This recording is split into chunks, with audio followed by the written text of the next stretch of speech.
Welcome back everyone. इस video में हम स्टार्ट कर रहे हैं न्यूरॉन और उसका स्ट्रक्चर कैसा होता है। लास्ट वीडियो में हमने पूरा कंप्लीट करा था कि हमारा जो नर्वस सिस्टम है वो कैसे कैसे डिवाइडेड है। स्टार्ट करते हैं न्यूरॉन से।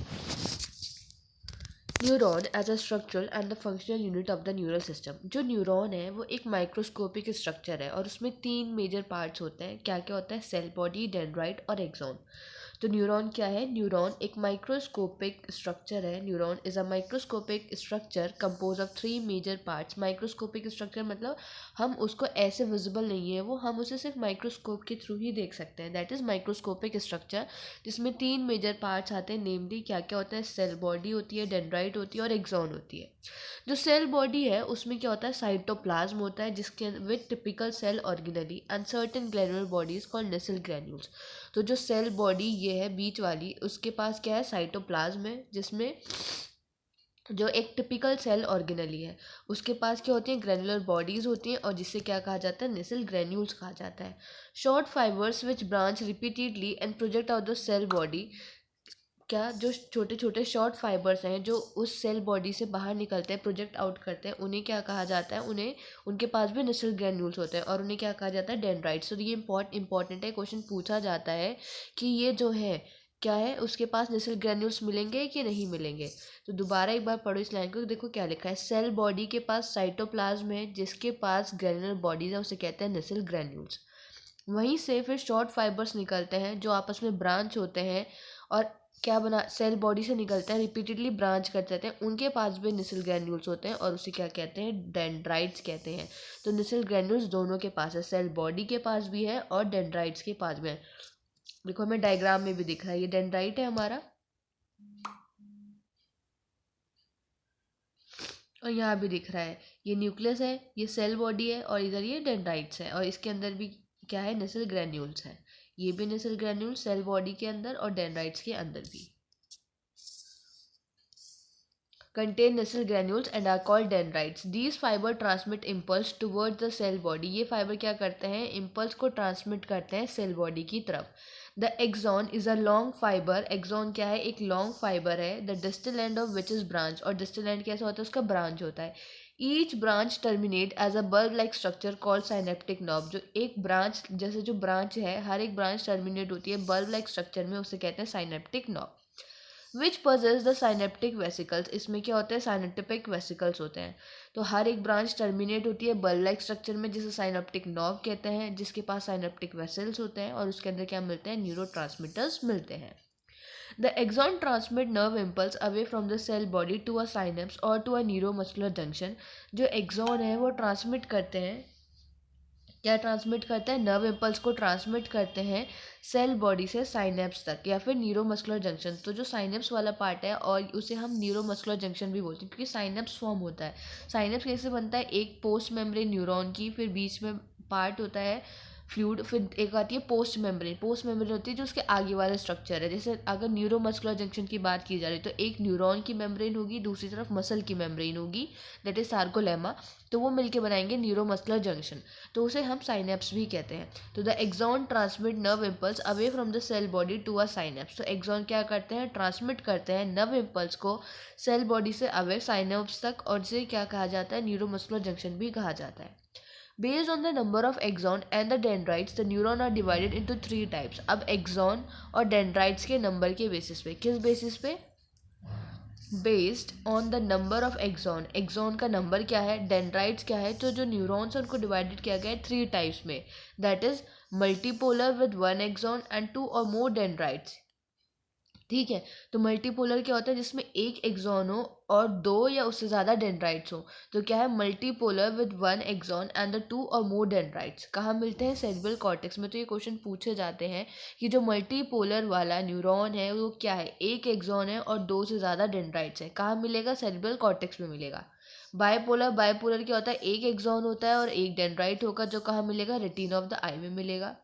यूनिपोलर क्या है? Cell body with 1 axon only, उसके पास सिर्फ एक ही एक्सॉन होता है। ठीक है, तो मल्टीपोलर क्या हुआ, एक एक्सॉन, दो और दो से ज़्यादा डेंड्राइट, जो कहाँ मिलते हैं, सेरिब्रल कॉर्टेक्स में मिलते हैं। बाइपोलर जिसमें सिर्फ एक एक्सॉन होता है, एक डेंड्राइट होता है, जो रेटिना ऑफ द आई में मिलेगा। तीसरा होता है हमारा यूनिपोलर, जिसमें सिर्फ सेल बॉडी होती है एक्सॉन के साथ, और वो कहाँ मिलते हैं, एम्ब्रियोनिक स्टेज में मिलते हैं। There are two types of axons. कितने टाइप के एक्सॉन्स होते हैं, टू टाइप के एक्सॉन्स होते हैं, नेमली माइलिनेटेड और नॉन माइलिनेटेड। कितने टाइप के एक्सॉन्स मिलते हैं, माइलिनेटेड और नॉन माइलिनेटेड। ठीक है, अभी तक हमने ये जो ऊपर पढ़े टाइप्स, ये हमने किसके टाइप्स पढ़े थे, न्यूरॉन्स के पढ़े थे, कि न्यूरॉन्स को बांटा गया है तीन टाइप में, मल्टीपोलर, बाइपोलर, यूनिपोलर।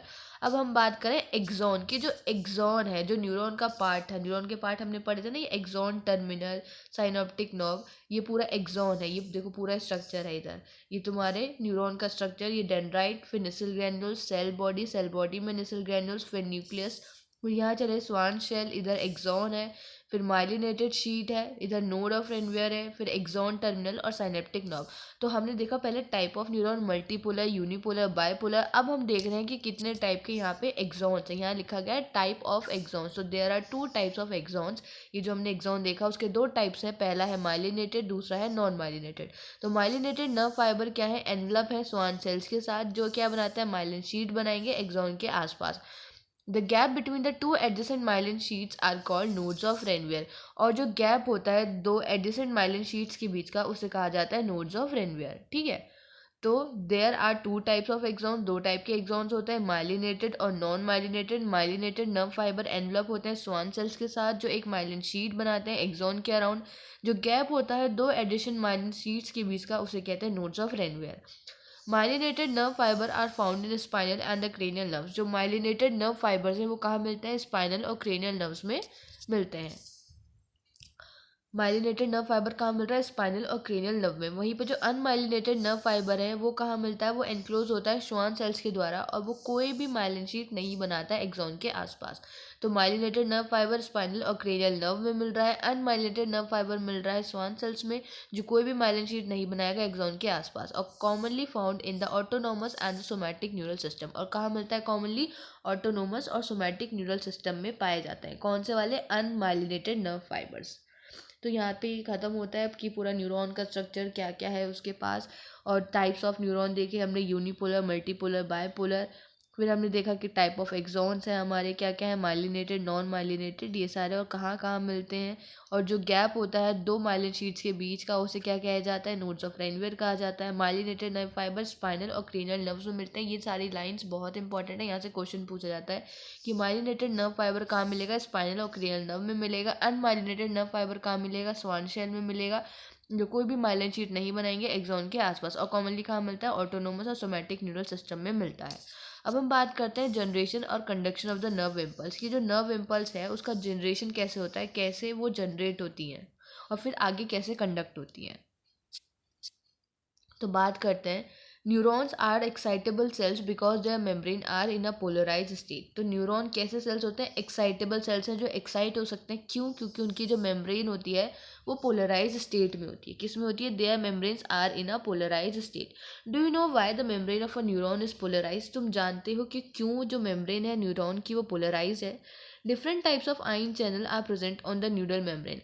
अलग अलग टाइप के आयन चैनल्स प्रेजेंट होते हैं न्यूरल मेम्ब्रेन पे।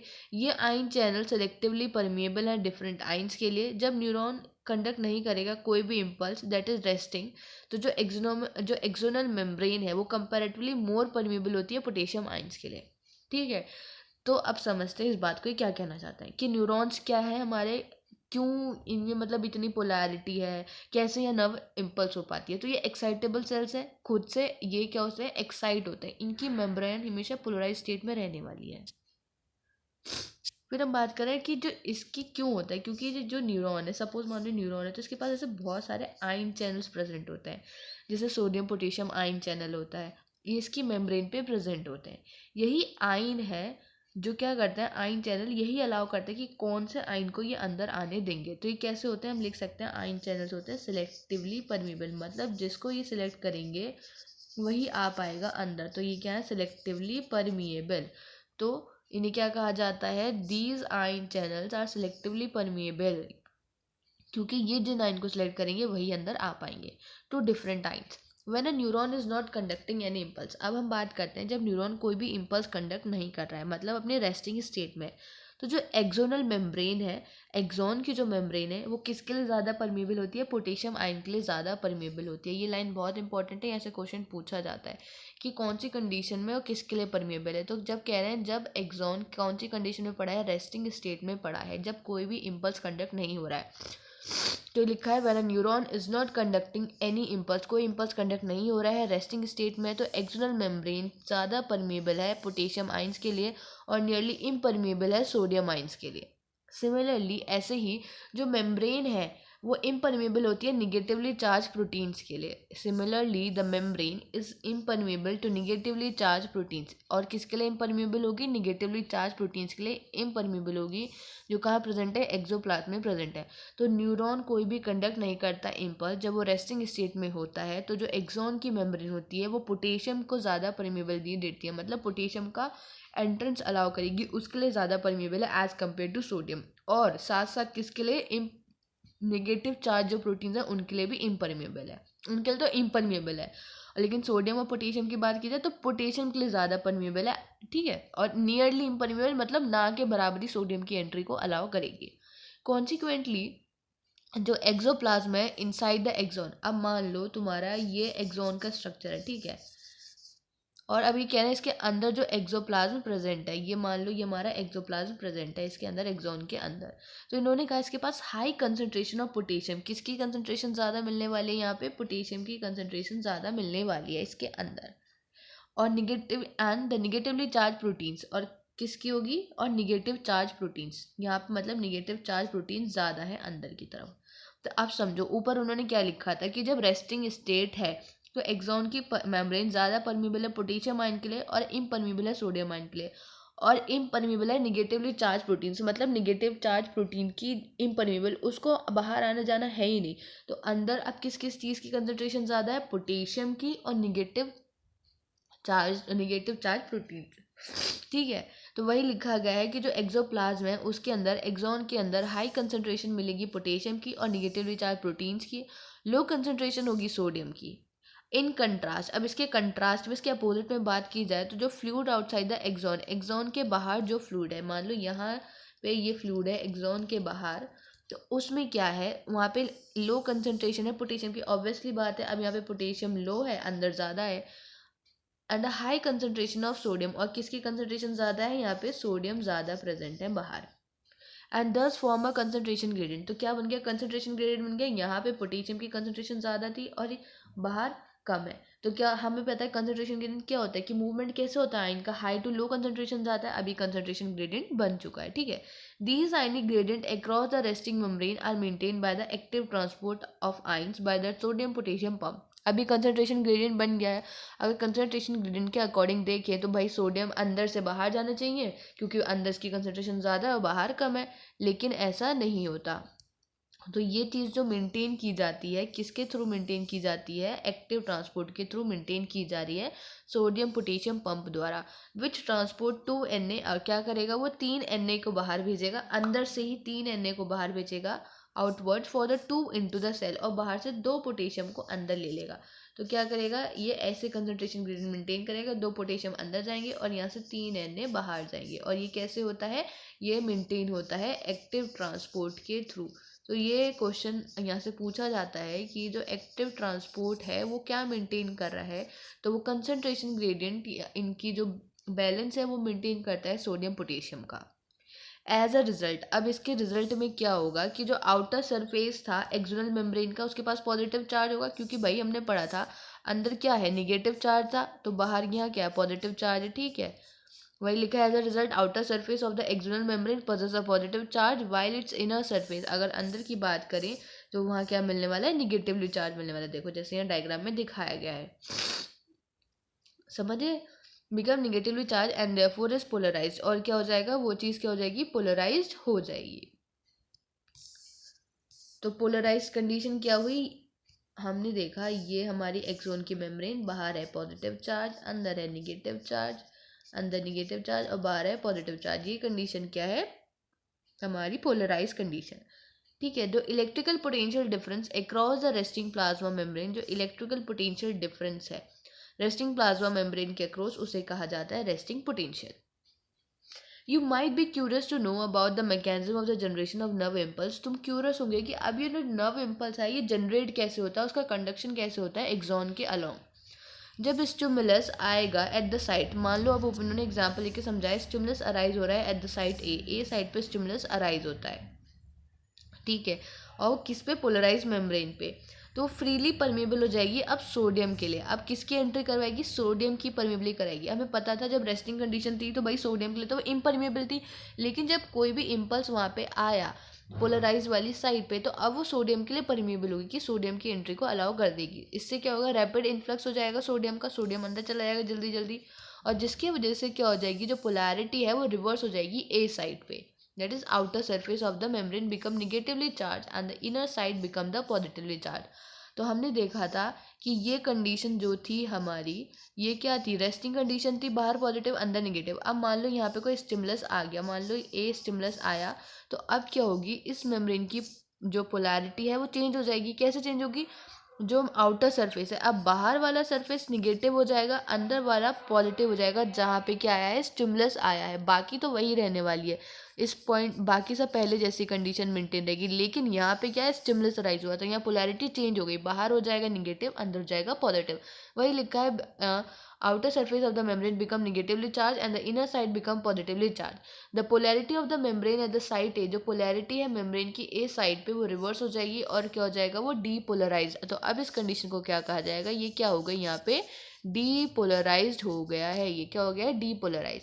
The electrical potential difference across the plasma membrane at the site A is called the action potential। और जो इलेक्ट्रिकल पोटेंशियल है किसके अक्रॉस, प्लाज्मा मेम्ब्रेन के अक्रॉस साइट ए पे, वो उसे क्या कहा जाएगा, वो उसको एक्शन पोटेंशियल कहा जाएगा। रेस्टिंग कंडीशन थी तो रेस्टिंग पोटेंशियल कह रहे थे, अब ए पे इम्पल्स आया, पोलैरिटी चेंज हुई, वो पोलराइज से डीपोलराइज हो गई, और जो पोटेंशियल है वहाँ पे अब उसे एक्शन पोटेंशियल कहा गया। तो वही लिखा है action potential which is in fact termed as a nerve impulse, और इसी को क्या कहा जाता है, नर्व इम्पल्स कहा जाता है। अब नर्व इम्पल्स हमारा जनरेट हो चुका है, अब हम चल रहे हैं आगे। Eight the side immediately ahead, अब इससे आगे वाली साइड पे, ये अहेड वाली पे जो एक्सॉन, एग्जाम्पल साइड बी, मतलब अब ये हमारी कंडीशन थी, यहाँ पे कंडक्शन हो गया, बाहर क्या बन गया था, बाहर निगेटिव अंदर पॉजिटिव। अभी जो साइड बी थी इसके जस्ट आगे वाली, जहाँ पे पहली वाली पोलैरिटी मेंटेन थी, तो इन्होंने कहा वहाँ पे क्या है, at the side B membrane has a positive charge, बाहर की तरफ देखो क्या है, आउटर सरफेस पे पॉजिटिव चार्ज ही है और निगेटिव चार्ज अंदर की तरफ है।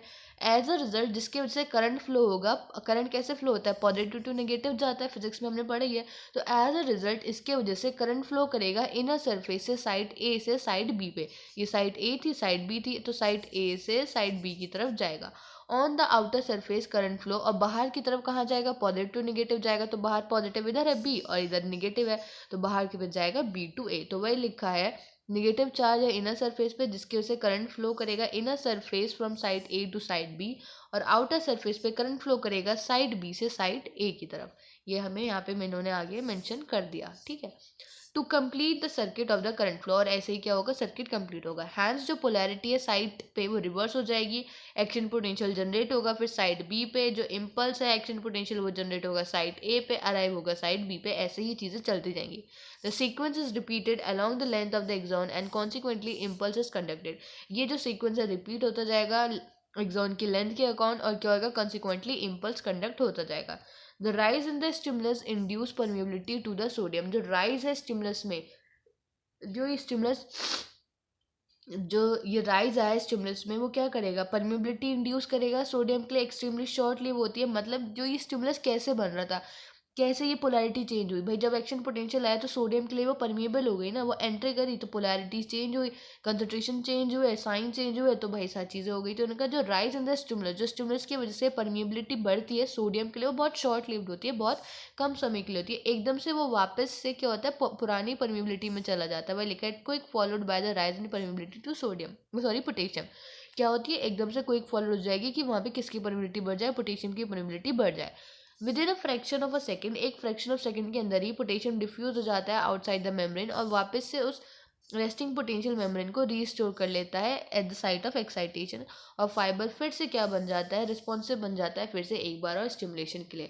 तो इस लाइन में इतना समझाया गया कि पहले तो बता दिया भाई क्या क्या परमेबिलिटी, क्या पोलैरिटी थी, जब वहाँ पे स्टिमुलस आया तो वहाँ पे साइन चेंज हुए, साइन चेंज होने के बाद वहाँ पे एक्शन पोटेंशियल जनरेट हुआ, करंट फ्लो हुआ। अब ये जो एक्शन पोटेंशियल जनरेट हो रहा था सोडियम की वजह से जनरेट हो रहा था, क्योंकि जैसे इम्पल्स आ रहा है तो सोडियम के लिए परमिबिलिटी बढ़ जा रही है, लेकिन वो परमिबिलिटी सोडियम के लिए बहुत शॉर्ट लिव्ड है, कुछ ही सेकंड्स के लिए रहती है, फ्रैक्शन ऑफ सेकंड्स के लिए। वापस ही वहाँ पे पोटेशियम की परमिबिलिटी वाली कंडीशन आ जाती है, वो चीज़ें रीस्टोर हो जाती है, और फिर से दोबारा क्या है, स्टिमुलस के लिए जो मेम्ब्रेन थी वो रिस्पॉन्सिव बन जाएगी। तो ऐसे होता है इसका कंडक्शन, और ऐसे ही चीज़ें आगे इसमें आगे ट्रांसमिट करती हैं। तो इस वीडियो में इतना ही रखते हैं। हमने पूरा देखा कि कैसे जनरेट होता है और कैसे कंडक्ट होता है। अब हम आगे देखेंगे ट्रांसमिशन, आगे ट्रांसमिट कैसे होगी। जैसे अभी हम देख रहे थे, एक एग्जांपल पढ़ा था न्यूरोमस्कुलर जंक्शन, ठीक है, तो वो देखेंगे हम। न्यूरोमस्कुलर जंक्शन एक एग्जाम्पल है कि आगे ट्रांसमिट, अब न्यूरॉन में तो हो गया, एक्स की मेम्ब्रेन में सब हो गया, जनरेट भी हो गया, जनरेट होने के बाद कंडक्ट भी हो गया, अब कंडक्ट से आगे उसे ट्रांसमिट करना है, उसे आगे भेजना है। तो हम नेक्स्ट वीडियो में देखेंगे कैसे ट्रांसमिशन होता है इम्पल्स का।